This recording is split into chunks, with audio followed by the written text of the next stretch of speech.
백성이 여호수아가 사는 날 동안과 여호수아 뒤에 생존한 장로들 곧 여호와께서 이스라엘을 위하여 행하신 모든 큰 일을 본 자들이 사는 날 동안에 여호와를 섬겼더라. 보니까 이 백성이 여호수아가 사는 날 동안과 여호수아 뒤에 생존한 장로들 곧 여호와께서 이스라엘 위하여 행하신 모든 큰 일을 보는 자들이 사는 날 동안만 여호와를 섬깁니다. 그죠? 영적인 멘토들이 죽고 정말로 백성들을 옳은 길로 인도해야 할 굉장히 그러한 영향력 있는 사람들이 죽어버리니까 그 뒤로는 전부 다 이렇게 돼버리는 거예요. 그래서 가르치는 자가 얼마나 중요한가.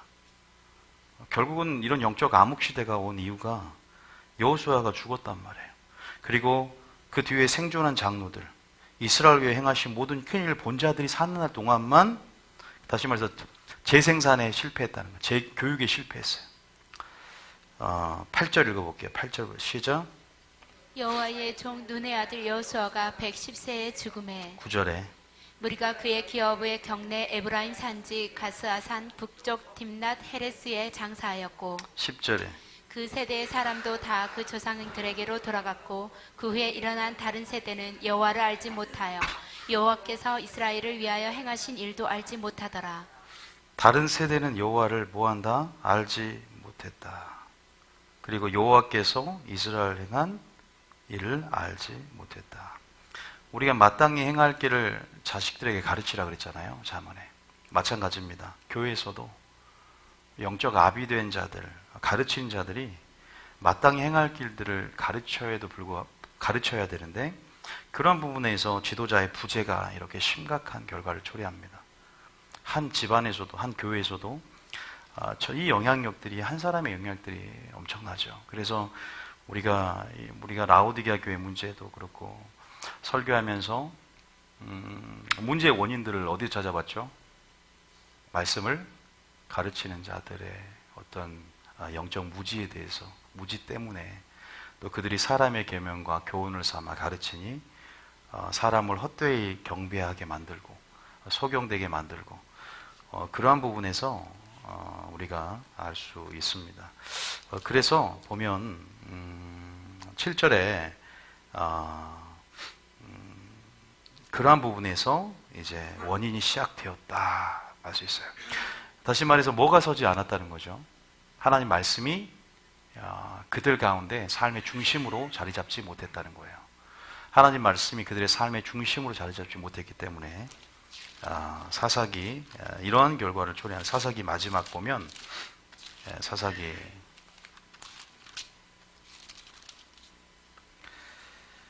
21장에 25절 한번 볼까요? 사사기 21장 25절 다시 한번 읽어보겠습니다. 시작. 그때 이스라엘에 왕이 없으므로 사람이 자기의 소견에 옳은 대로 행하였더라. 그때 이스라엘에 뭐가 없으므로? 왕이 없으므로 사람이 각기 자기의 소견에 뭐한 대로? 다시 말해서 자기 소견이죠. 자기 소견에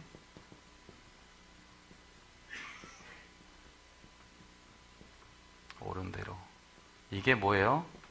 인본주의예요. 지금 이 당시에 왕이 없었고 누가 있었어요? 사사가 있었어요. 다시 말해서 왕정 시대가 열리기 전 단계가 사사 시대거든요.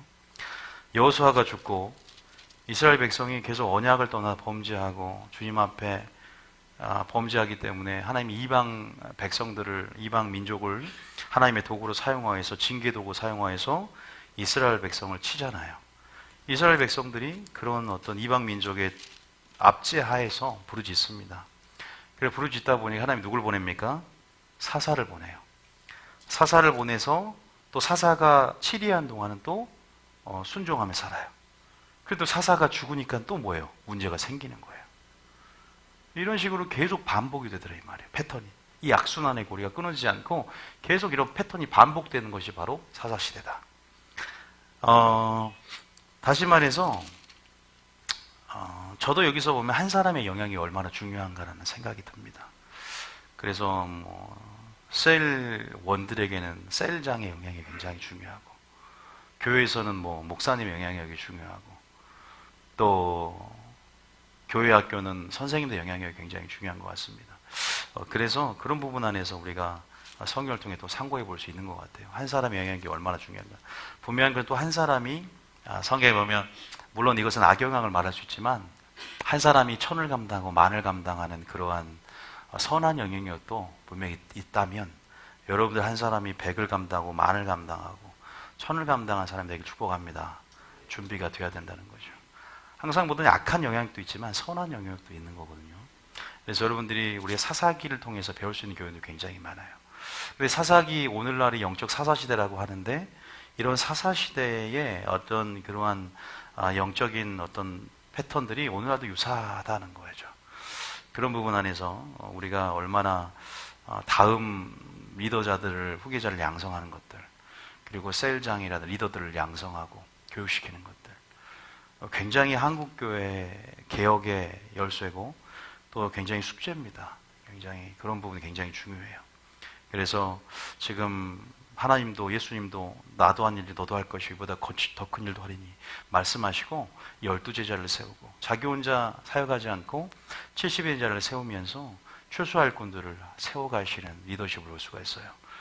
굉장히 중요하고, 그렇게 하나님은 하나님의 구속사를 이끌어가는 데 있어서 사람을 세우고 또 지도자를 세우며 이끌어가는 부분이죠. 그래서 교회 안에 사도를 세우고 또 누구 세워요? 선자를 세우고 또 교사를 세우고 목사를 세우고 복음 전하는 자를, 이런 직임자들을 세워서 또 마지막 때 사역을 감당하게 합니다.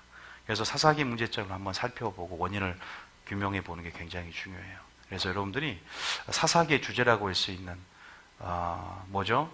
각각 자기 소견에 옳은 대로 행할 수밖에 없었던 이유가 뭐였나? 확실히 그들을 치리하고 정말 그들이 그들의 통치 수단이 하나님 말씀, 그 말씀의 부재가 결국 그 말씀을 전할 왕과 그 말씀을 전할 사사와 그 말씀을 전할 여호수아와 그런 생존에 있던 장로들이 생존에 있을 동안만 그렇게 됐다면 정말로 문제의 원인이, 오늘 한국교회 문제의 원인이 뭡니까? 하나님 말씀이 땅에 떨어졌다는 거예요. 그죠? 하나님 말씀이 땅에 떨어졌고, 그런 부분 안에서 우리가 마귀가 가만히 어디로 들어올까요? 교회로 들어옵니다. 교회에 들어와서 복음을 희석해버리는 거죠. 복음을 섞어놔버려요. 백성들 소경되게 만드는 거 굉장히 쉽습니다. 한 사람만 잘못 세워놓으면 전부 다 뭐 500명이 됐건 10,000명이 됐건 한 사람의 영향이 엄청난 것을 우리가 또 봐왔기 때문에, 그래서 교회 안에 세상이 들어왔다. 예수님이 그 뭘 말하냐면 인본주의를 말해요. 영지주의란 이단도 들어왔어요. 그럼에도 불구하고 지금 마지막 때는 전략적으로 뭐가 들어왔다? 인본주의의 영이 들어왔다. 그래서 제가 나닷과 아비후 얘기하면서 여호와께로부터 명하지 않는 불을 담아다가 향단에 붙였을 때 즉사했잖아요. 제사장들이. 그게 뭐예요? 바로 인본주의. 다시 말해서 나로부터, 세상으로부터 나온 어떤 의, 선, 경험, 지식, 열심, 이 모든 지혜, 세상의 지혜, 모든 것이 뭐다? 인본주의라는 거예요. 아셨죠? 이 개념을 알아야 돼요. 유다서 1장 3절 봐보세요. 유다서 1장 3절에 여러분들이 저희 교회는 성경을 많이 찾아보기 때문에 스스로 일독도 하고 성경을 좀 이렇게 개인적으로 공부를 하셔야 돼요. 그리고 제가 저 혼자만 열정이 있는 것 같다는 생각이 들어요. 성도들이 얼마나 따라온가. 그래서 저도 진도를 많이 안 빼려고 이제 천천히 할 거고. 내가 이게 성도들이 얼마나 내가 드리고 싶은 열정만큼 얼마나 따라온지 다 소화가 되나 싶은 생각이 들어요. 그냥 소화가 싶은 생각이 들고 그 부분에서 얼마나 따라오나 통 모르겠어요. 저는. 그러니까 그 부분에서 여러분들이 하신 분들, 저는 몇 분을 보고 가냐? 한 분을 보고 가요. 그런 분이 한 분이 있다면. 왜냐면 한 사람이 결국, 제가 개척 때 그랬어요. 한 사람만 제대로 세워지면요, 정말 그래요. 만을 얻는 것보다 낫습니다. 그렇게 여러분 그 한 사람이 되셔야 돼요. 그 한 사람이 100명 감당해요. 충분히요. 그렇게 되시기 바랍니다. 이렇게 되셔야 돼요. 여러분들이 지금 김온유가 목사하는 김온유 교회에 온 게 아니라 하나님 나라에 오신 거예요. 그걸 착각하시면 안 됩니다. 뭔가 지금 착각하면 안 돼요.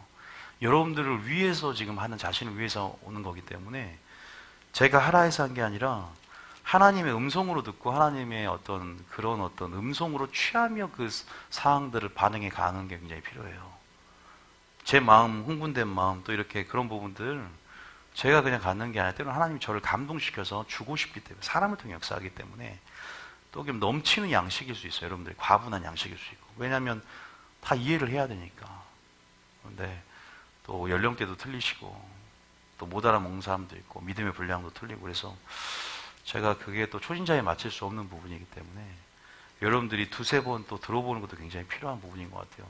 제가 장담하지만 이거 설교 하나하나에 제가 그동안 몇십 년 동안 엑기스가 다 들어있어요. 공부하고 주셨던 부분에 엑기스가 들어있어요. 여러분들이 취하면 여러분께 됩니다. 그냥 제 생각으로 다 하는 것들이 아니라, 방금 사사기 같은 경우도 제가 사사기에 간 논문, 책 얼마나 많이 읽어봤겠어요. 그런 부분에 엑기스를 짜서 이게 말씀드리는 거예요. 그러니까 여러분들이 그건 취하기 나름이죠. 그리고 이런 부분에서 흐름을 잘 따라가셔야 될 것 같아요. 이게 말씀을 하다 보니까 한순간 흐름을 놓치면 어디에 있는지를 몰라, 이게. 그래서 여러분들이 지금 이제 인본주의, 오늘은 인본주의에 대해서 계속 하는데, 우사를 이해하려고, 우사에 대한 이야기를 이해하는데 조금 영적 원리가 들어있단 말이에요. 그걸 좀 봐야 돼요. 유다서 1장 3절에 한번 읽어보겠습니다. 3절에 자, 한번 읽어보겠습니다. 시작. 사랑하는 자들아, 우리가 일반으로 받은 구원에 관하여 내가 너희에게 편지하려던 생각이 간절하단 차에 성도에게 단번에 주신 믿음의 도를 위하여 힘써 싸우라는 편지로 너희를 권해야 할 필요를 느꼈노니. 그리고 이제 오신 분들은 좀 이해가 안 될 수 있는데요, 여러분들이 저희 교회 다녀보면 제가 했던 구절들 굉장히 많이 말을 해요. 그게 무슨 말이냐면, 성경에는 꼭 필요한 구절들이 있어요. 정말로. 정말 그래요. 제가 했던 구절들, 하는 구절들만 해도 구원 얻기는 충분해요. 구원인이 자라갈 수 있고, 저는 제가 하나님의 뜻, 선하신 뜻을 그 안에서 충분히 발견하셨다고 생각이 들어요. 정말 그럽니다. 한 절 안에 여러 가지 상황 가운데 적용시키면 수만 가지 뜻이 나와요, 그 안에. 정말 귀에 걸면 귀걸이, 금귀걸이, 그러죠? 코에 걸면 코걸이가 되는 것처럼 말씀은 그러한 신비한 능력이더라고요. 그래서 1장 3절도 많이 읽었잖아요, 그죠? 또 오늘 본문에도 이게 나온단 말이에요. 이게 뭡니까? 인본주의 하는데 세상에 있는 영이 들어왔다는 거예요, 교회 안에. 가장 대표적인 구절이 이 구절이에요. 3절에. 다시 한번 읽어볼게요. 시작. 사랑하는 자들아, 우리가 일반으로 받은 구원에 관하여 너희에게 전하는 생각이 간절하던 차에 성도에게 단번에 주신 믿음의 도를 위하여 힘써 싸우라는 편지로 너희를 권해야 할 필요를 느꼈노라. 성도들이 일반으로 얻은 구원이 다 있어요. 개인적으로 똑같은 구원입니다. 그런데 우리가 단번에 주신 믿음의 도를 위해서 힘써 싸우라는 편지를 느낄 필요가 생긴 거예요.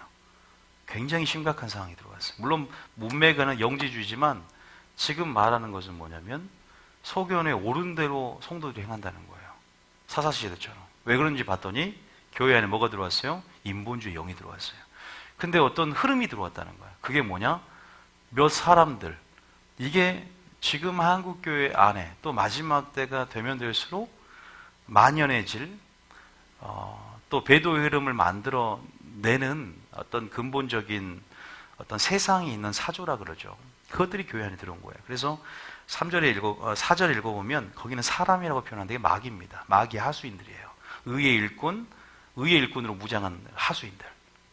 자, 4절 읽어봅니다. 시작. 이는 가만히 들어온 사람 몇이 있음이라.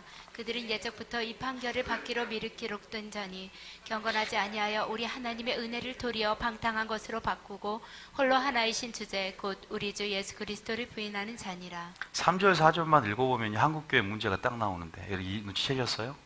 구원, 예를 들어서 구원, 물론 저는 이 구절들을 구원론 할 때도 잘못된 교리가 들어왔다.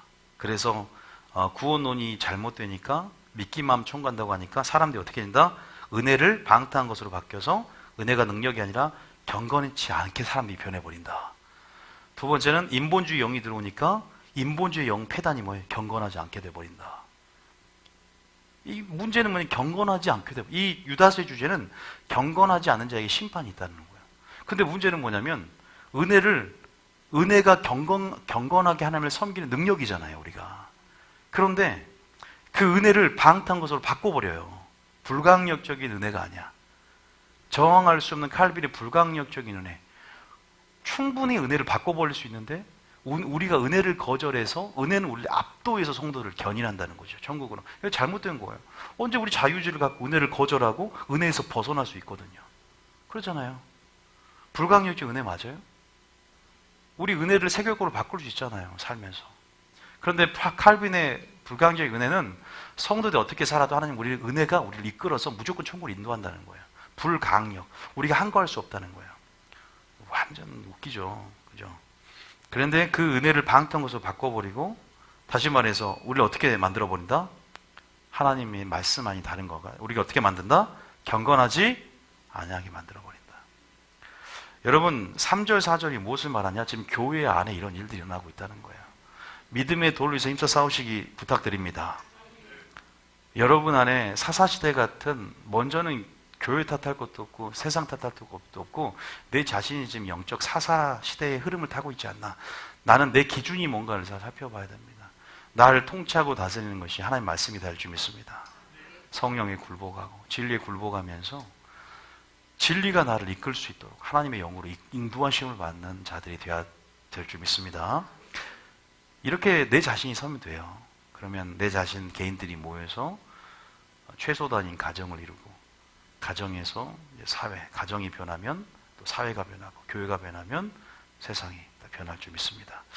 그래서 이제 이 본문은 굉장히 많이 쓰이는 본문인데 문제는 뭐냐면 이제 우리가 봤어요. 이제 얼마나 인본주의가 심각하구나 계속 또 들어왔고 자,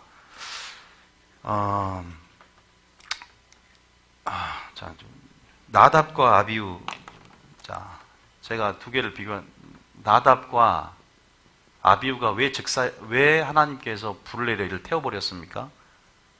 여호와께서 명하지 않는 불을 담아다가 그러니까 교회 안에 그것은 가만히 들어온 다시 말해서 그 불은 외부에서 들어온 거예요. 교회 안에서 뭔가 만들어진 게 아닙니다. 교회 안에는 하나님 말씀이 선포되는 거예요. 하나님 말씀에는 다시 말하면 말씀 안에 교회 안에서 이제 이렇게 말씀에서 기초한 불이 나가면 또 말씀 안에 사랑이 선포되고 하나님 의가 선포되고 진리가 선포되고 사랑이 선포될 텐데 분명히 우리가 알 수 있는 것은 외부겠죠. 외부에서 가만히 교회에 들어온 사람 몇이 있습니다. 외부에서 유입된다면 어디예요? 교회 말고 세상이겠죠. 다시 말해서 누가 될 거예요? 사람이 세상에 있는 지식과 경험, 사조, 유행 또 그런 것들을 철학, 이런 것들을 교회 안에 가져 들어와서 어쨌든 목회자뿐만 아니라 어떤 부분 안에서 섞여져 버린. 그래서 나답과 아비도 마찬가지죠. 우리가 레위기 16장, 민수기 16장 보면 규례가 있어요. 하나님 명하신 규례가 있어요. 그건 뭐냐? 번제단 불을 담아다가 향단에 피우라는 규례가 분명히 기록이 되어 있어요? 안 기록이 되어 있어요? 기록이 되어 있습니다. 민수기 16장 46절하고 한번 그 부분을 봐봅시다. 성경에 우리의 모든 하나님이 정하신 하나님의 우리 인생을 위한 뜻이 다 들어있습니다. 12절. 자, 민수기 16장 46절에 보시면 한번 읽어볼게요. 이 화면을 지금 확대가 돼서 못 읽어서 여러분들 읽어보세요. 시작. 이에 모스가 아론에게 이르되 너는 향로를 가져다가 제단에 불을 그것에 담고 그 위에 향을 피워 가지고 급히 회중에게로 가서 그들을 위하여 속죄하라. 여호와께서 진노하셨으므로 연병이 시작되었음이니라. 그죠? 번제단에서 불을 담아서 향단에 붙이는 거예요. 그 다음 레위기 16장 12절에도 우리가 이러한 구절들을 통해서 또 성막을 하나님께서 지을 때 하늘의 모양을 본따 만들고 모세에게 하나님 명하시는 대로 식양대로 그 기구들을 만들되 모든 것들 하나님이 정하신 원리가 있고 말씀에 어떤 명령이 있었어요. 여러분 그 명령이 생명을 믿으십니까? 정말 명령이 생명입니다. 율법의 1.1획도 떨어지지 않고 우리는 분명히 그 말씀을 주신 이유는 그 말씀에 순종하라고 주신 거거든요. 그게 생명이 되거든요. 자, 이 12절에도 마찬가지입니다. 읽어볼게요. 시작. 향로를 가져다가 여호와 앞 제단 위에서 피운 불을 그것에 채우고 또 곱게 간 향기로운 향을 두 손에 채워가지고 휘장 안에 들어가서 그 다음에 여호와 앞에서 분향하여 12절에 보니까 똑같은 말이 있죠. 읽어보셨죠? 확인되죠? 자, 그런 부분 안에서 우리가 말 그대로 자기 소견에 옳은 대로 이 제사장, 이 레위인들이 제사장이 우리가 점검을 해봤습니다. 저번 주 수요일 날. 그래서 이것은 인본주의 불이라고 말씀했어요. 여호와의 명하지 않는 어떠한 다른 어떤 출처의 불, 그 불을 담아다가 했을 때 똑같이 그 거룩한 불이 뭐가 됐다? 심판의 불이 됐다. 그래서 출처가 굉장히 중요하다고 했어요. 우리는 어디 출처냐? 그리스도의 몸이냐? 아니면 교회냐? 우리는 교인이 아니라 반드시 그리스도의 몸된 소속이 되어야 될 줄 믿습니다. 그리고 우리의 행하는 모든 것도 하나님으로부터 나와야 될 줄 믿습니다. 진리로부터 나와야 될 줄 믿습니다. 말씀부터 나와야 될 줄 믿습니다. 그리고 말씀의 시금석, 말씀의 다림줄로, 수직수평을 재는 다림줄로 우리의 모든 행위를 살펴보고 믿음을 마지막 때는 점검해야 될 줄 믿습니다. 그래서 이거 수혈교를 수요일도 했고 금요일도 했고 계속 해왔어요. 그래서 우리가 했던 건 뭐예요? 하나님은 분위기를 뭐하는 분이다? 깨트리는 분이다. 그렇게 그냥 단정 짓지 마시고 깨트릴 수도 있어요. 그래서 그냥 평화를 깨트리고 평화를 부서뜨리고 평화를 뽑아버리고 샬롬의 평화를 주시기 위해서 때로는 칼을 던지고 창을 던지시는 분이다. 불화를 던지시는 분이다. 그죠? 불화하게 했어요. 며느리가 누구와? 시어머니와 불화하게 하려 왔다 그럽니다. 우리는 세상과 충돌하기 때문에 고난을 당합니다. 세상과 충돌하기 때문에 고난을 피할 수 없습니다.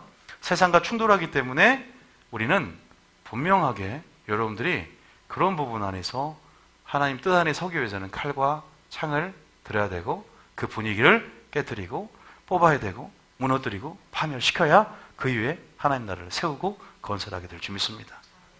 절대 두 개가 양립할 수 없어요. 그래서 여러분들이 그 부분들을 했었어요. 그리고 그런 부분 안에서 예수님은 분위기를 깼다.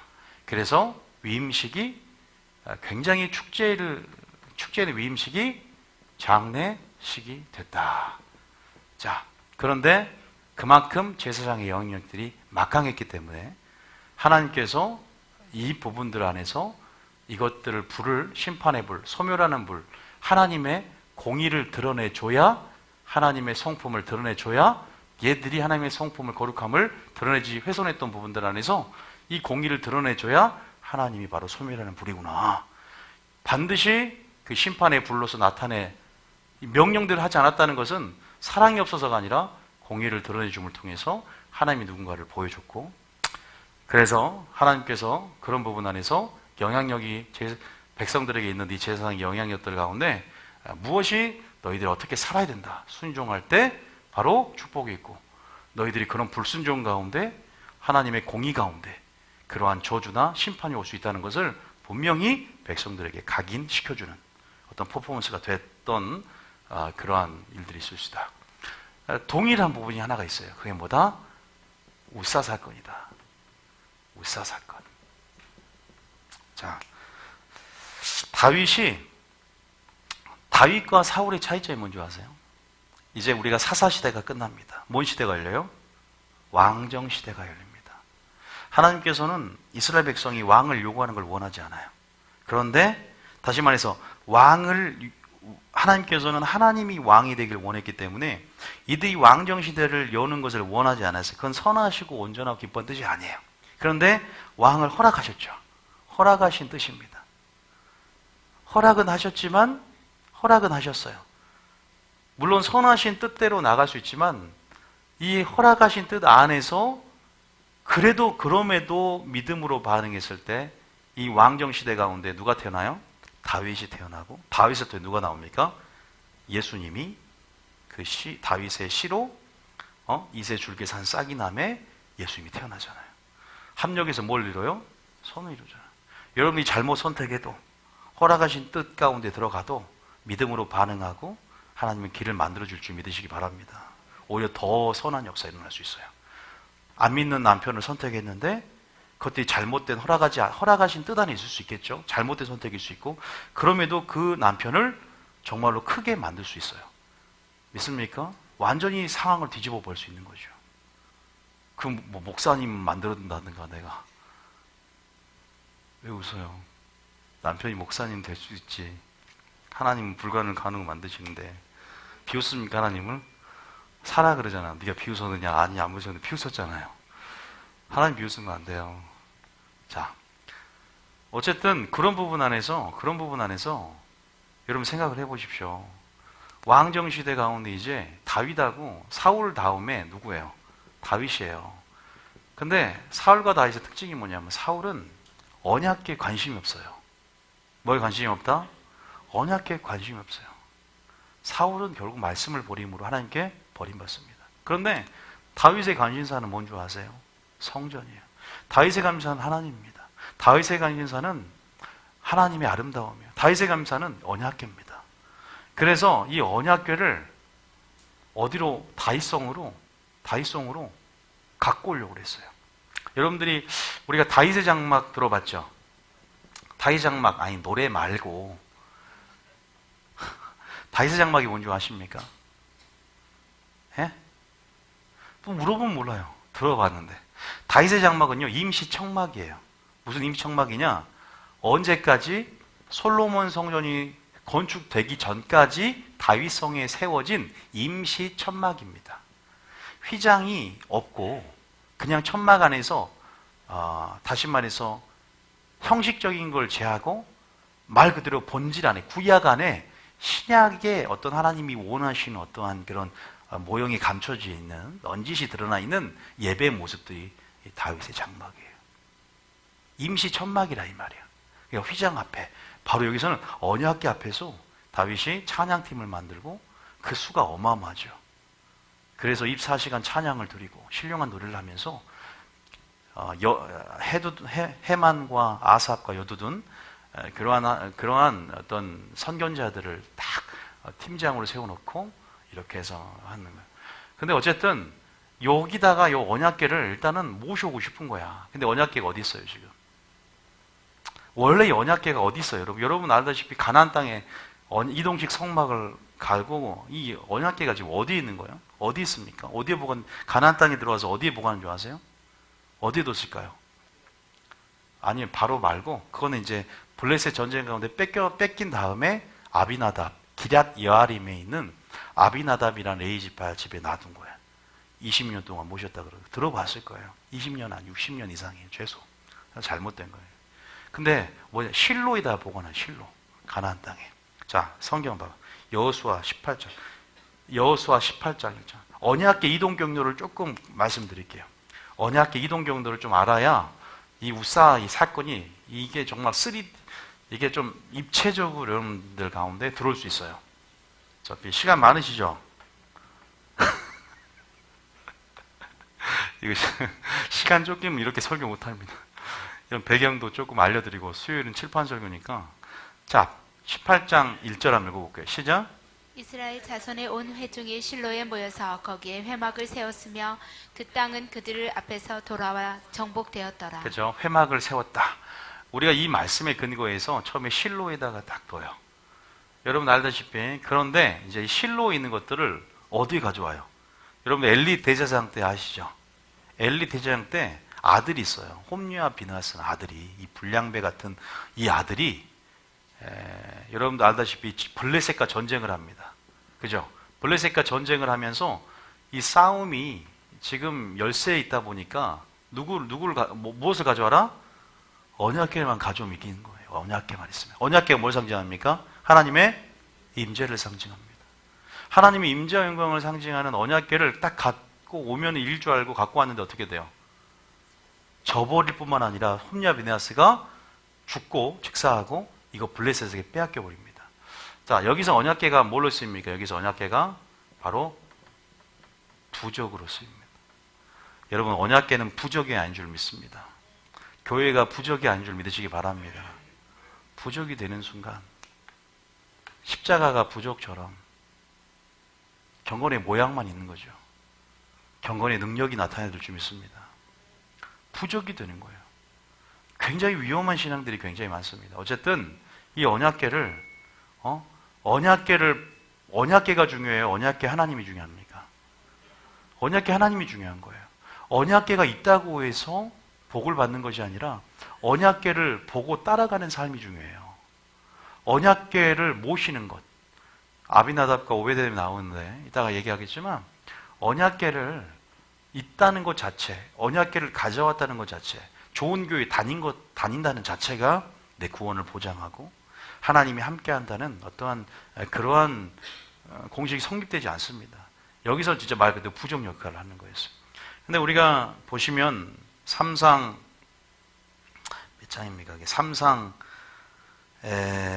7장 1절 봐보세요. 삼상 4장인가 나온가? 삼상 4장 봐보세요. 삼상 4장에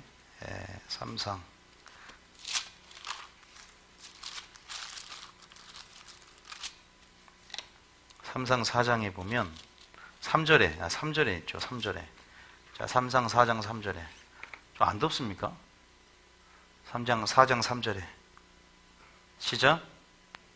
백성이 진영으로 돌아오매 이스라엘 장로들이 이르되 여호와께서 어찌하여 우리에게 오늘 블레셋 사람들 앞에 패하게 하셨는고 여호와의 언약궤를 실로에서 우리에게로 가져다가 우리 중에 있게 하여 그것으로 우리 원수들의 손에서 구원하게 하자 하니. 실로에 있었죠, 언약궤가. 근데 이제 갖고 왔어요, 여기로. 근데 이제 11절에 죽임을 당하고 그 다음에 이제 빼앗깁니다. 5장에 빼앗깁니다.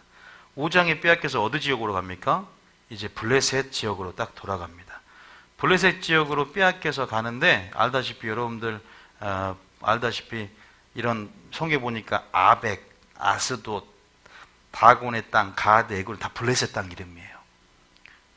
이 지명 보니까 그런데 여기 이 언약궤가 딱 들어오니까 재앙이 일어나요. 이상하게.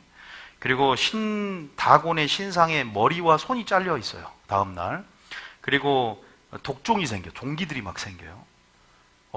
이거는 너무 강한 신이다. 우리 무당 찾아가도 야, 네가 모시는 신은 강한 신. 당신은 하나님 믿으세요 그래요. 그죠? 그러지 않아요, 여러분? 예수 믿는 사람은 표가 딱 있다고 하더라고요. 정말로 제대로 믿는 사람은 저는 한 번도 안 가봤는데 가보신 분 얘기 좀 해주세요. 예, 그러니까요. 예, 저 들었습니다. 예, 맞아요. 저도 무당에 관한 책들을 많이 읽었어요. 근데 말 그대로 정말 좀 용한 무당들은 그렇게 알아본다 하더라고요. 예, 그 부분에서 어쨌든 이렇게 역사 일어나니까 돌려보내야 되겠다는 거예요. 돌려보내야 되겠다. 7개월 동안이나 머물러 있었어요. 그래서 돌려보냅니다. 돌려보내서 어디로 가요? 벳세메스로 갑니다. 벳세메스로. 제가 왜 이걸 하냐? 이게 중요하니까 그래요. 자, 이제 블레셋 지방에 7개월 동안 머물렀다가 이제 보내야 된다. 이제 복술가를 찾아가고 물어봐. 이거 어떻게 해야 되냐? 야, 그거 보내야 된다. 큰일 난다, 니들. 너희들보다 강한 신이야. 너희들은 잡신인데 그건 하나님이야. 그래서 벳세메스라는 지역으로 가는데 방법이 어떠냐? 이것을 싣는 방법이 어떠냐? 새 수레가 나옵니다. 그리고 아직 이 송아지를 낳은 그 어미 있죠. 한 번도 멍에를 매지 않는 새끼 낳은 어미. 젖을 이제 물려야 되는데 새끼 낳고 띄우는 거예요. 그러면은 이 어미가 본능적으로 누굴 찾아가요? 새끼를 찾아가죠. 근데 이 소가 새 수레를 끌고 이 두 마리의 소가 어디로 가냐? 새끼들한테 가지 않고 얌전하게 날뛰지도 않고 어디로 가요? 벳세메스 갑니다. 나중에 보시면 이게 왜 중요한 사건이냐? 자, 일단 이렇게 알고 계세요. 근데 벳세메스에 가서 어떤 일이 일어나냐? 언약궤를 어떻게 돼요? 들여다봅니다. 들여다보다 어떻게 됐어요? 자, 삼상 7장 1절 읽어봅니다. 삼상 6장 19절. 자, 우리가 나닷과 아비후 사건 할 때도 야, 하나님 뭐 저거 갖고 저럴 수 있나 이 생각이 들어야 돼요, 여러분들. 인본주의적 사고를 우리가 좀 있어요, 우리 모두가. 아유, 이거쯤이야. 이거 교회에서 이거 갖고 그러냐. 야, 뭐 그 돈이면 100대 가난한 자에게 나눠주면 되지. 그 돈 허비해. 아유, 뭐 다 베드로가 아유, 그거 뭐 주여 죽지 마옵소서 그거 한마디 했다고 주님 그 사탄아 그러냐. 뭐 별거 아닌데. 여러분 이거 보세요. 이거 한번 언약궤 한번 살짝 들여다봤다고 잠깐 들여다봤다고 전부 즉사예요, 즉사. 중요한 걸 찾으는 거예요, 지금 제가. 교회 안에 들어온 이런 안일주의, 이 인본주의 영향력 안에 엄청나게 위험한 요소가 들어있어요.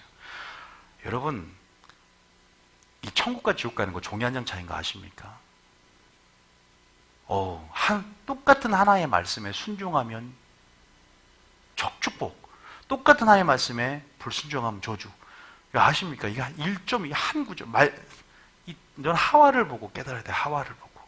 죽을까 하노라. 어떻게든 운명이 바뀌어요. 이 성경 말씀은 잠깐 졸아서 우리가 또 복습하면 될 수 있는 그러한 수학 공식 이런 학교 과정이 아니라 한 절 한 명령 하나가 생명이고 또 죽고 사는 문제라 그러잖아요. 우리 혀도 마치 그 권세자가 있는 반면에 그것을 선포하는 이 말도 죽고 사는 본질이죠. 그게 말씀이냐 말씀이 아니냐 전하는 자도 마찬가지고요. 여기서 보면 3장 19절에 읽어보면 19절에 읽어보면 이제 쭉 여러분 읽어보면 알 거예요. 새수레에다가 그렇게 가요. 근데 신기하게 이 새끼들한테 가지 않고 이렇게 간단 말이에요. 그러면 하나님이 이제 보낸 줄 안다라고 복수가가 말합니다. 19절 읽어볼게요. 시작. 그 사람들이 여호와의 궤를 들여다본 까닭에 그들을 치사 570명을 죽인지라. 그런데요, 여러분 알다시피 이 언약궤에 관련된 우리가 내일 수업을 할 텐데요. 민수기 4장에 보면 민수기는 3장 4장이 레위인들의 직무와 어떠한 이제 이런 어떤 이동식 성만 가운데 이런 성물들을 어떻게 운반책과 어떻게 수레에 끌어서 어떻게 이 모든 어떤 안에 자세한 규례와 이런 어떤 그 명령들이 나와 있어요. 4장 15절에 보면 이런 말이 있어요. 이 언약궤 같은 성물들은 먼저 뭔가 레위 지파도 함부로 못하고 먼저 아론과 대제사장이 덮개로 덮고 이렇게 싸가지고 그 다음에 고앗 자손이 매는 거예요. 이거 보실까요? 민수기 4장 15절 봐볼게요. 민수기 4장 15절에. 자, 4장 15절에. 민수기 한번 읽어볼게요. 시작. 진영을 떠날 때 아론과 그의 아들들이 성소와 성소의 모든 기구 덮는 일을 마치거든 고앗 자손이 와서 맬 것이니라. 그러나 성물은 만지지 말라. 그들이 죽으리라. 회막 물건 중에서 이것들은 고앗 자손이 맬 것이며. 뭘 하지 말라고요? 성물을 만지지 말라 그랬죠. 그죠? 성물을 만지지 말라. 그럼 뭐 할 것이다? 죽을 것이다. 죽는다는 거예요. 그리고 또 한 구절인데 보지도 말아야 돼요. 보지 말고 만지지 말라 그랬어요. 그런데 어쨌든 여기에서 이들이 이것을 쳐다보고 그래서 즉사를 했습니다. 쳐다봤다. 여기서도 제가 조금 그러구나. 왜냐하면 이 언약궤. 언약궤를 지금 모시고 지금 이동하는 부분 안에서 이러한 일이 일어났어요. 3상 7장 1절 한번 읽어봐. 3상 7장 1절에. 그래서 이 베세메스에서 이제 어디로 데리고 가냐? 이래서 안 되겠다. 그래서 아비나답, 기럇 여아림에 있는 아비나답의 몇 년을 모신다? 20년을 모신다. 자, 7장 1절을 봅니다. 시작. 기앗 여아림 사람들이 와서 여호와의 궤를 옮겨 산에 사는 아비나답의 집에 들여놓고 그의 아들 엘리야사를 거룩하게 구별하여 여호와의 궤를 지키게 하였더니. 근데 아비나답의 20년 아니에요. 몇 년이다. 최소 사울 왕정 시대. 여러분 사울이 언약궤 관심이 있었다 없었다? 없었기 때문에 사울 왕정 40년을 빼요. 관심이 없었어요, 얘는. 제가 나중에 사울과 다윗을 비교하면요, 굉장히 재밌어요. 얘는 버림받을 만은 해요. 근데 이 사울 리더십은 참 여러분들이 재밌어요. 어쨌든 사울 왕정 40년과 또 20년을 플러스 하거든요. 어디 사무엘 시대까지 어떻게 해갖고 그러면 60년, 최소 60년 이상인데 좀 틀리죠. 좀 이 부분들은 여러분들 틀리다고 성경이 틀린 게 아닙니다. 편집자적인 이게 본질은 아니기 때문에 어쨌든 60년 이상이고, 그래서 이제 어쨌든 아비나답의 20년을 그냥 20년이라고 하겠습니다. 20년을 모셨는데 복을 받지를 않아요. 복을 받지를 않고 이게 레위 지파거든요. 아비나답이. 어쨌든 여러분들이 왜 그런지를 한번 살펴봐요. 그럼 이 아비나답 중에서 아들이 누구예요? 아들. 자, 우사와 아요예요. 아요. 이게 원어상으로는 손자도 될 수 있고 아들도 될 수 있어요. 자, 여기까지가 언약궤 이동 경로가 이렇게 되고, 나중에 이제 여기서부터 이제 시작을 하는 건데, 자, 어딜 보냐. 다윗이 이제 이 아비나답에 누가 있다? 이제 다윗이 왕조가 바뀌어요. 그럼 다윗은 언약궤에 관심을 가져요. 이 언약궤를 가장 하나님의 임재가 있는 이 어디다가 다윗성에다가 이 청막에다가 모시고 와야 되겠다.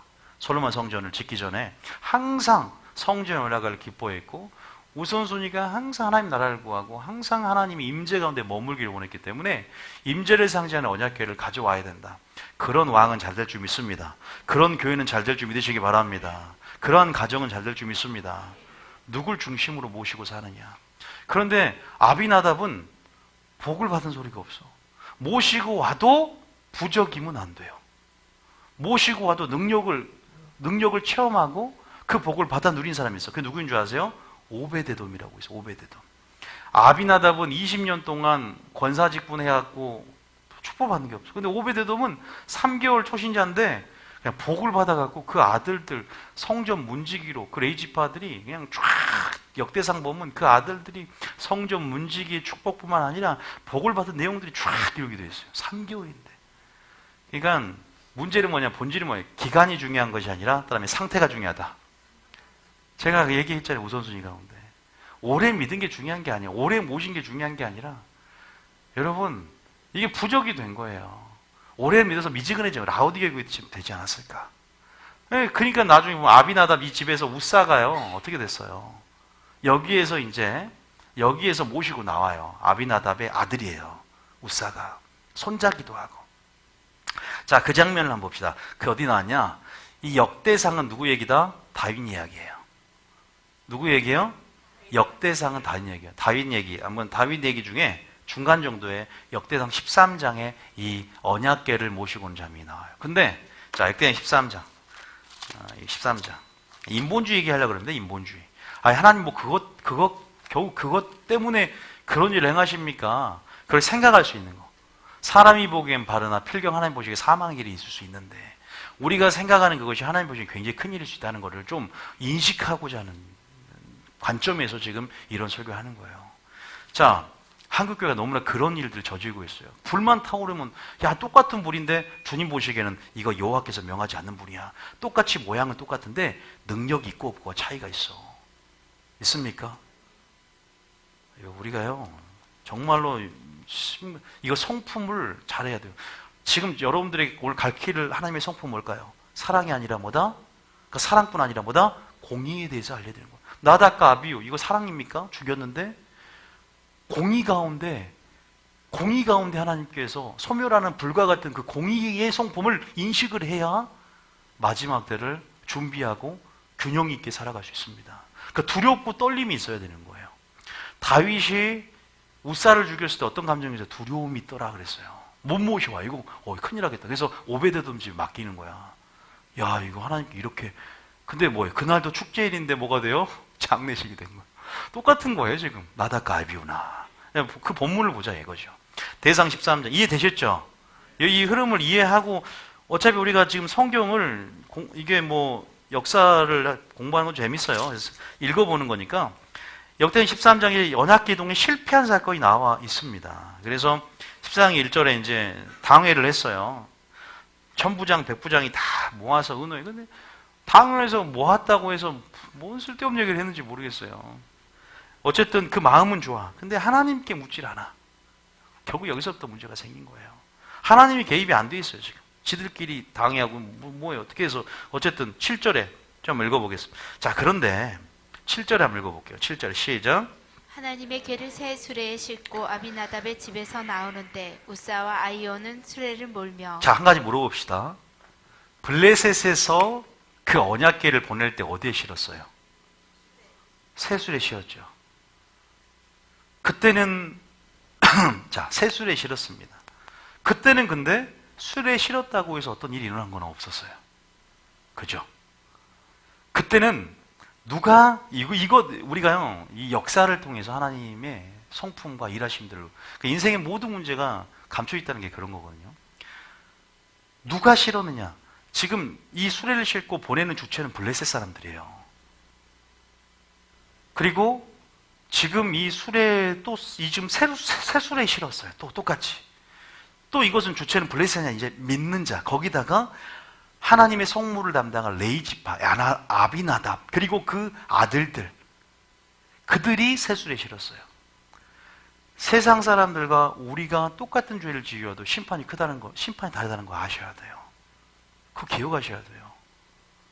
여러분, 이해되셨죠? 그 말이 무슨 말인지 아시죠? 하나님의 교회를 세술에 싣고 아비나답이 집에 나오는데 우사와 아이오는 수레를 몰며 8절에 역대상 13장 7절이에요. 자, 8절에 읽어보면 시작. 다윗과 이스라엘 온 무리는 하나님 앞에서 힘을 다하여 뛰놀며 노래하며 수금과 비파와 소고와 재금과 나팔로, 자, 축제일이에요, 축제일 아니에요? 위임식도 축제에 대해서요, 축제일 아니었어요? 예수님은 내가 화평을 주러 온 줄 생각하지 말라 그랬죠. 뭘 던졌어요?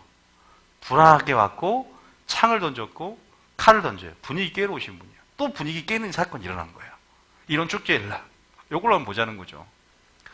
교회 안에서 모든 사람이 옳다고 하지만 모든 사람이 보기에는 바르나 필경 하나님 보시기에 뭐가 있을 수 있다? 사망의 길이 있을 수 있는데 그것이 오늘날 가만히 외부로부터 교회에 들어와서 믿음의 도를 무너뜨리는 어떠한 교리가 들어오고 어떠한 흐름들이 교회를 자리 잡았다. 지금 마지막 때 그런 분위기들을 보시라 이 말이에요. 이걸 보셔야 돼요. 여러분들 이 전체적인 분위기를 좀 보자는 차원에서 이 얘기를 끄집어낸 거예요. 자, 봅시다. 어쨌든 축제 분위기인데, 자, 9절 읽어볼게요. 시작. 기돈의 타작 마당에 일어서는 소들이 띠므로 우사가, 자, 여기에 멍에를 매지 않았어요. 얘가 소가. 그건 뛰질 않아. 이 소는. 이 소는 어쨌든 잘 갈 수 있는 그러한 소였을 거예요. 그런데 여기는 이제 새끼를 이제 막 떼었어요. 젖을. 새끼한테 가지도 않았고 순종함으로 잘 갔어요. 근데 여기서는 자, 소들을 누가 뛰게 했나 이 생각이 들더라고요.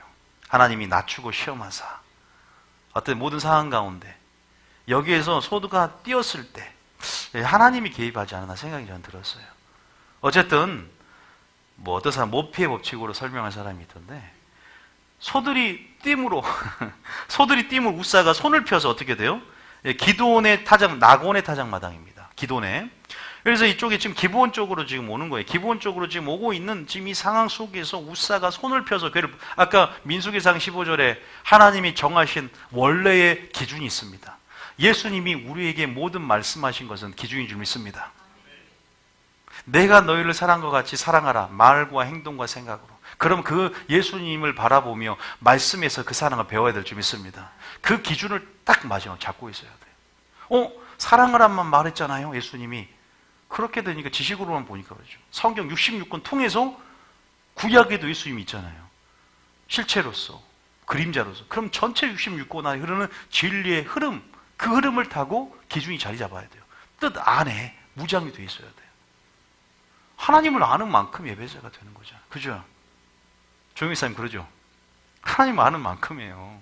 예수님이 내 삶의 기준이 되기 위해서 뭐 쉽게 말하면 뭐 인본주의를 제거하기 위해서 우리가 가지고 있는 뭐 의, 선, 사랑, 지혜, 열심 모든 부분들을 점검해야 되는데 지금 보세요. 어쨌든 그런 부분 안에서 소들이 뛰니까 괴를 붙듭니다. 자, 10절 읽어봅니다. 시작. 우사가 손을 펴서 괴를 붙듦으로 말미암아 여호와께서 진노하사 치심에 그가 거기 하나님 앞에서 죽으니라.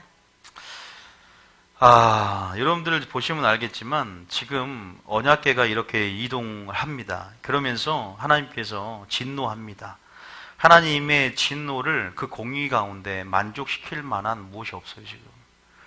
지금 진노하면 하나님의 공의 가운데는 악 가운데 진노하고 불법 행하는 자이기 때문에 심판을 받아요. 그러니까 우리를 보호하기 위해서 하나님 말씀을 주신 줄 믿으시기 바랍니다. 말씀 안에 보호하심이 있는 거예요. 말씀에 순종하면 우리 보호할 수 있는 공의적인 조건이 충족이 되는 거예요. 벗어나면 마귀가 불법적으로 점거하고 합법적으로 권세를 행할 수 있는 틈을 마련해 주는 거예요. 그들에게. 하나님도 어쩔 수 없는 거예요. 우리가 회개하면 되는 거예요. 그래서 가인에게 너는 죄를 다스릴지니라. 죄의 문을 보혈로 덮고 우리가 자유의지를 가지고 행사하면서 자백하고 회개해야 되는 거예요. 그래서 그 공의를, 그 진노를 하나님의 공의 가운데 만족시킬 그 예수의 보혈을 주장하고 회개함을 통해서 하나님과 화해해야 됩니다. 틈을 막아야 되는 거예요. 그렇기 때문에 하나님의 공의를 알아야 돼요. 여러분, 우리가 죄를 짓는다는 것, 죄를 인식한다는 것, 이 차원도 알아야 되고, 그 죄에 대한 하나님의 관점, 그 공의, 성품, 이런 걸 마지막 때는 알아야 되지 않을까요? 주님이 심판주로 오는데, 전혀 주님은 사랑이니까 다 덮어줘, 덮개야. 면죄부 역할을 해. 은혜는 무조건 덮어줘. 이러다 보니까 성도들이 완전히 오해하고 인본주의를 끌어들이는 거예요, 교회 안에다가.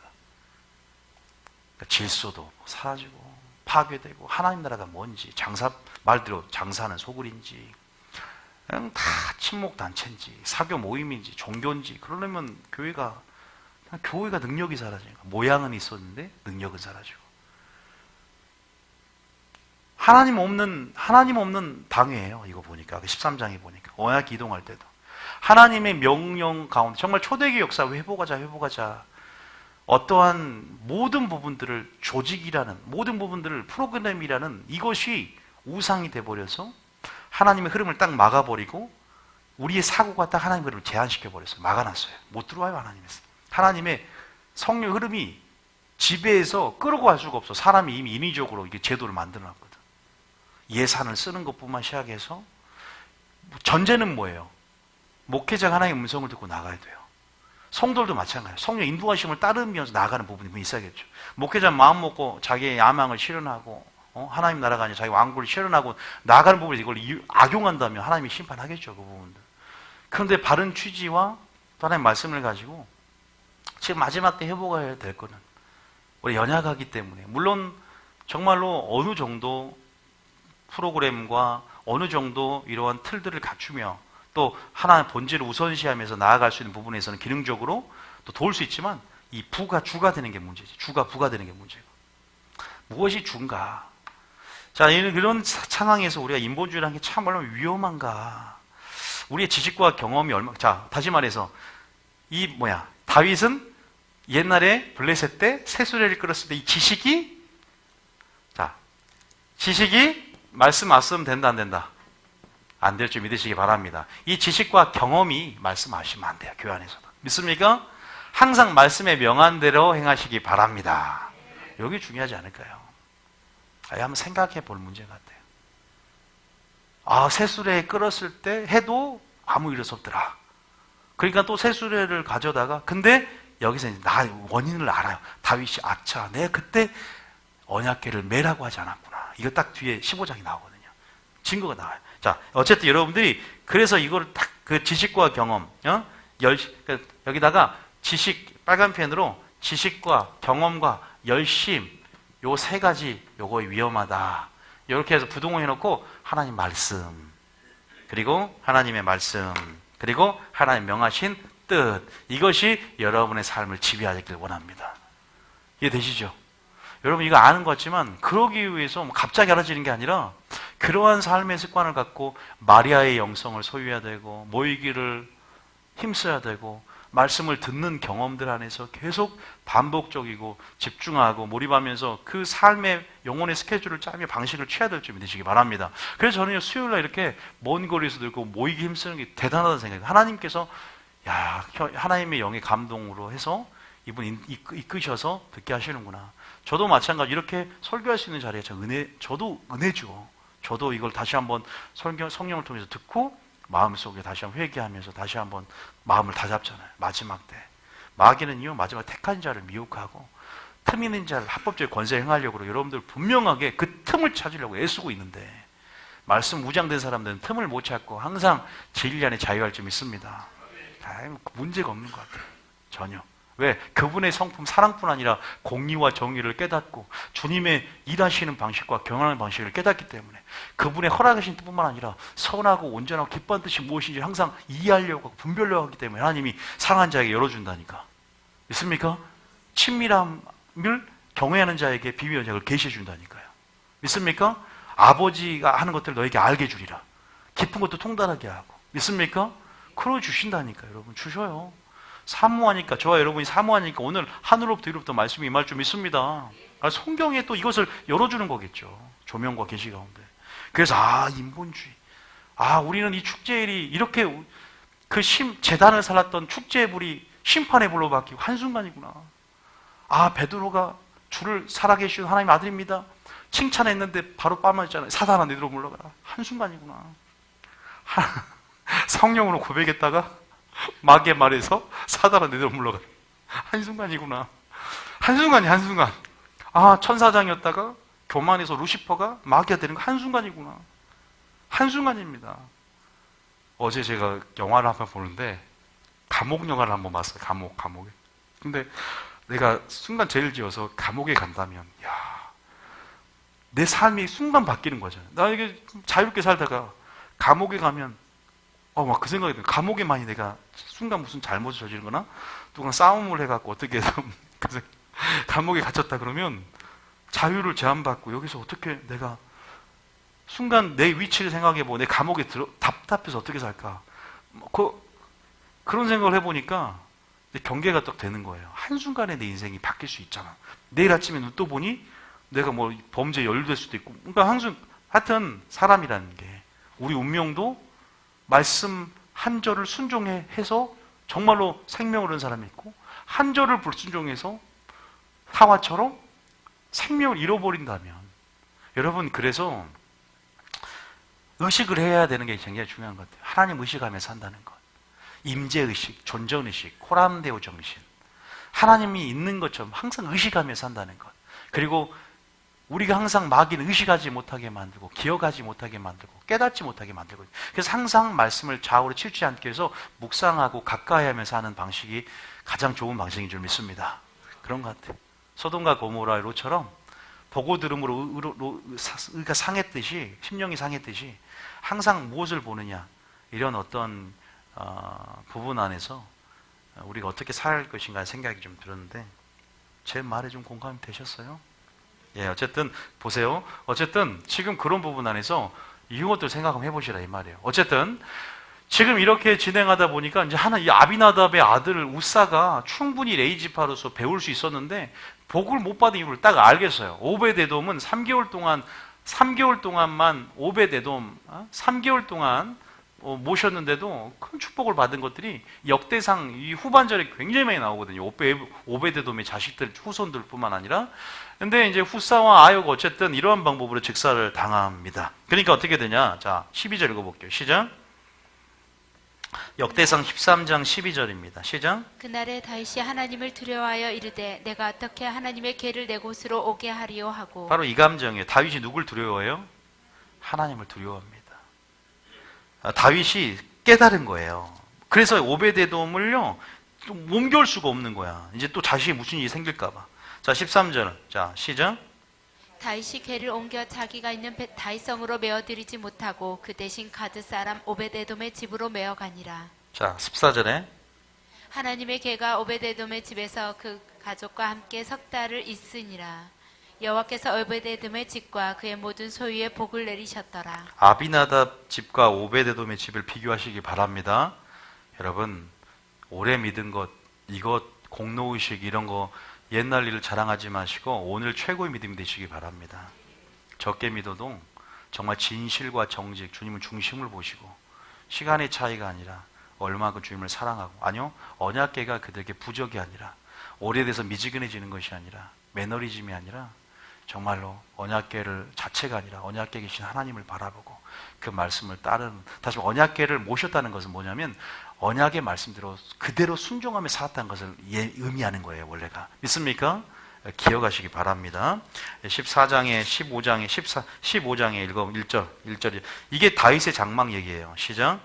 다윗이 다윗성에서 자기를 위하여 궁전을 세우고 또 하나님의 궤를 둘 곳을 마련하고 그것을 위하여 장막을 치고 2절에 다윗이 이르되 레이 사람 외에는 하나님의 궤를 맬 수 없나니 이는 여호와께서 그들을 택하사 여호와의 궤를 메고 영원히 그를 섬기게 하셨음이라 하고. 그래서 레이 사람 그들은 레이 사람이었어. 아비나답과 오베드는 다 레이 사람인데 매지 않았단 말이에요. 근데 하나님의 궤를 둘 곳을 마련하고 그것을 위해 장막을 치기 다윗의 장막입니다. 15장 1절에. 자, 근데 뭐냐면 13절에 딱 답이 나오더라 이 말이야. 13절에 자 12절 13절에 시작.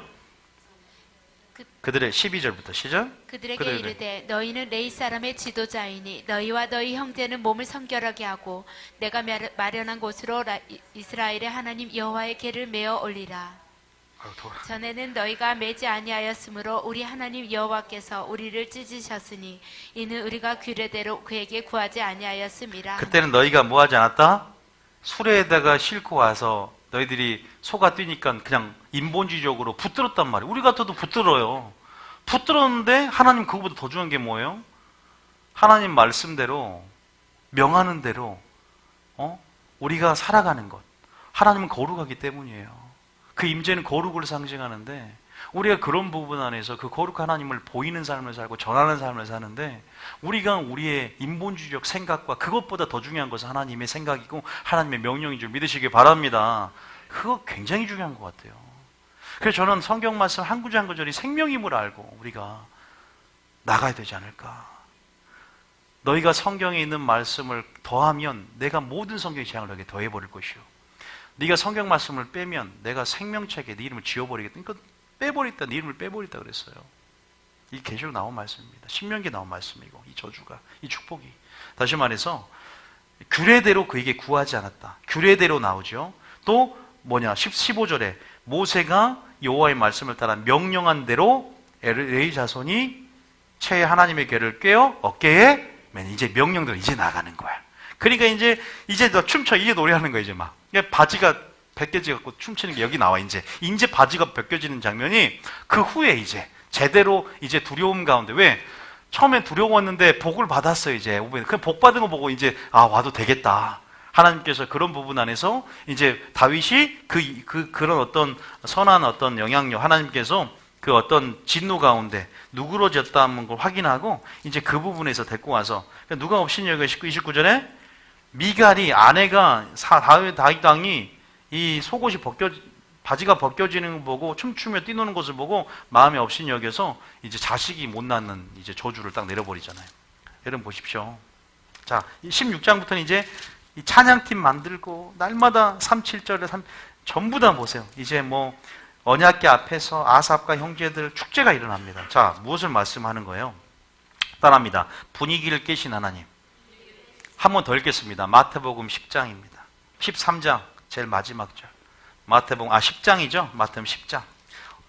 자, 우리가 나답과 아비후 정리를 하겠습니다. 나답과 아비후도 마찬가지예요.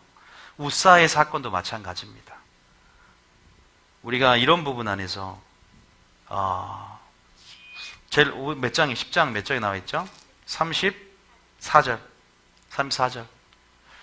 제가 저번 시간에는 비느하스와 레위 자손의 진짜 헌신에 대해서 얘기를 했지만 자, 34절 시작. 내가 세상에 화평을 주려 온 줄로 생각하지 말라. 화평이 아니여 검을 주러 왔노라. 에레미야 1장 10절에 분명히 말씀했죠. 뽑고 파멸하고 무너뜨려야 그 위에 심고 건설하고 세울 수 있다 그랬어요. 하나님 나라는요. 그러니까 이 세상의 화평을 깨트리고 인본주의의 불을 꺼버리고 인본주의의 평화를 깨트리고 하나님께서 말씀의 검이에요. 하나님의 진리의 사랑입니다. 하나님의 의입니다. 하나님의 선입니다. 이것들을 배우게 하고 이것들을 가르치고 이것들 선과 악을 구별하게 만들어서 우리를 옳은 대로 인도케 하는 사명이 있는 줄 믿으시기 바랍니다. 왜요? 하나님 나라를 위해서. 저와 여러분들이 그래서 인본주의 사랑을 무장하지 말고 우리 한 손에는 칼을 두고 한 손에 창을 들어서 나가야 될 줄 믿습니다. 그게 하나님의 공의로 무장하고 또 하나님의 공의만 무장해야 돼요. 사랑도 공의도 정의도 그분의 성품하라 그분을 자랑하는 자가 되어야 될 줄 믿습니다. 그게 에레미야 9장 23절이잖아요. 너희는 아시죠? 그 부분에서 이 35절 읽어볼까요? 시작. 내가 온 것은 사람이 그의 아버지와 딸이 어머니와 며느리가 시어머니와 불화하게 하려 함이니. 자, 어쨌든 이 부분에서 분명히 기억을 할 수 있고요. 여러분들이 그래서 그 부분에서 우리가 확인을 한 번 더 해요. 에레미야 1장 10절 우리가 봤지만 그래서 먼저는 깨트려야 된다. 자, 내가 깨트려져야 된다. 자 1장 10절에 시작. 보라, 내가 오늘 너를 여러 나라와 여러 왕국 위에 세워 내가 그것들을 뽑고 파괴하며 파멸하고 넘어뜨리며 건설하고 심게 하였느니라 하시니라. 여러분들이 분명히 여기서 봤지만 파괴하고 파멸하고 넘어뜨릴 게 여러분 안에 있을 줄 믿습니다. 꺼뜨려야 할 불들이 여러분 안에 있어야 될 줄 믿습니다.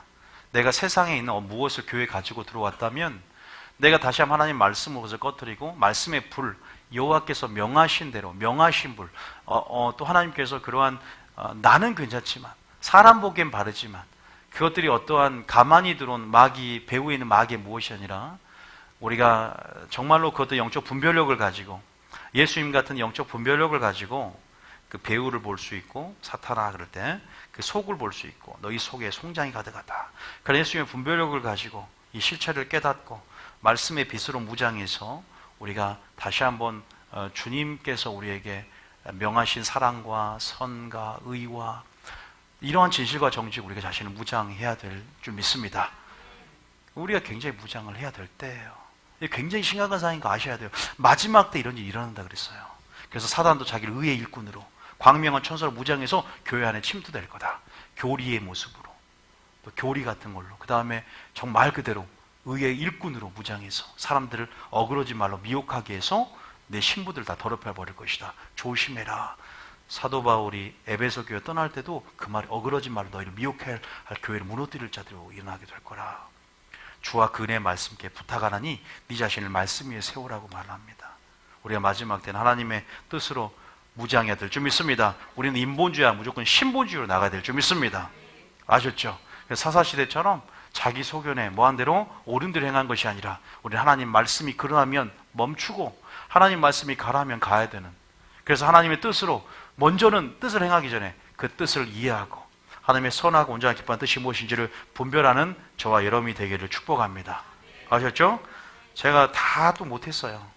여기에 또 이어서 또 우리가 아까 그 부분에서 이 실로의 지금 언약궤 이 사건 안에서 이어서 금요일 날 계속 지금 하나님의 성품 시리즈로 해서 금요일까지 우리가 알아야 될 것 같아요. 여러분들이 오늘은 좀 우사 얘기하고 두 가지를 했어요. 이 사건을 잘 좀 비교해서 우사 얘기, 우사 이걸 잘 한번 기억해 보면서 그리고 정말로 하나님께서 마태복음 10장에 이 땅에 무하러 오셨는지 우리가 여러분이 계속 설교를 들었다면 정말 우리의 열심, 우리의 지식, 우리의 경험 세수레로 했기 때문에 또 이렇게 될 것이다. 어떤 차원에서 모든 것보다 더 중요한 것은 지금 하나님께서 뭐라고 말씀하시고 말씀 안에 감춰진 하나님의 선하고 온전한 기뻐하는 뜻이 무엇인지를 분별하며 또 그 말씀 안에서 하나님의 음성을 듣고 우리가 그렇게 준행하며 우리가 나아가는 삶인 줄 믿으시기 바랍니다. 말 그대로 우리가 하나님 안에 거할 때 합법적으로 주님 안에 우리가 공의의 진노 가운데 거하지 않고 보호하심을 받을 수 있지만 언약을 벗어나면 마귀가 언제든지 합법적으로 거주할 틈을 벌일 수 있기 때문에 우리는 어디에만 거해야 된다? 아버지 말씀 안에 거하며 하나님의 보호하심과 또 하나님의 공급하심과 그 영혼의 안전이 주님 안에 있음을 그 거처를 삼아서 주님의 장막 안에 날마다 구하는 저와 여러분이 되길 축복합니다.